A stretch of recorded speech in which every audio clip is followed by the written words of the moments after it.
The Adventures of Luna, the Curious Star. Once upon a time, in a faraway corner of the sky, there lived a little star named Luna.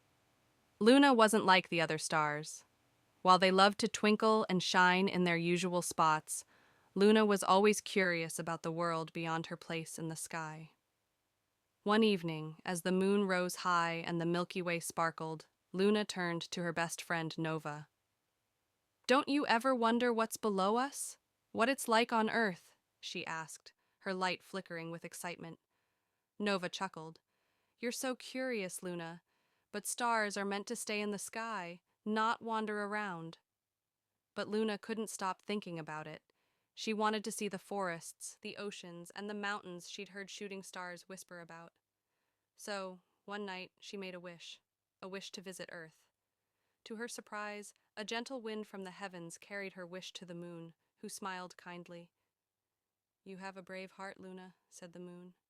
"I will grant you one night to visit Earth, but remember, you must return before dawn, or you'll lose your sparkle." With a swirl of stardust, Luna floated down to Earth, shrinking as she descended. She landed softly in a meadow filled with wildflowers. For the first time, she felt the soft touch of grass beneath her and heard the chirping of crickets. A little fox cub named Finn spotted her glowing softly in the dark. "Are you a firefly?" he asked, tilting his head. Luna giggled. "No, I'm a star. My name is Luna, and I've come to explore." Finn's eyes widened.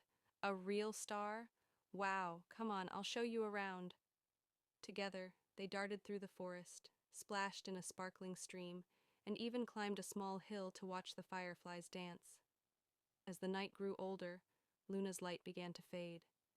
"Oh no," she gasped. "It's almost dawn. I need to get back to the sky." Finn looked worried. "How will you return?" Just then the moon appeared, glowing softly. "It's time to go, little one," she said. With a swirl of moonlight, Luna began to rise. "Goodbye, Finn!" she called out, her light growing brighter as she floated higher. "Thank you for showing me your world." When Luna returned to her spot in the sky, she twinkled brighter than ever. She was still a curious star, but now she had a story to share. A story of forests, streams, and a little fox cub who taught her the wonders of Earth. From that night on, whenever Finn looked up at the sky, he could see Luna twinkling just a little brighter, as if she were saying hello. And so, Luna continued to shine, a curious little star with a big, glowing heart. The end.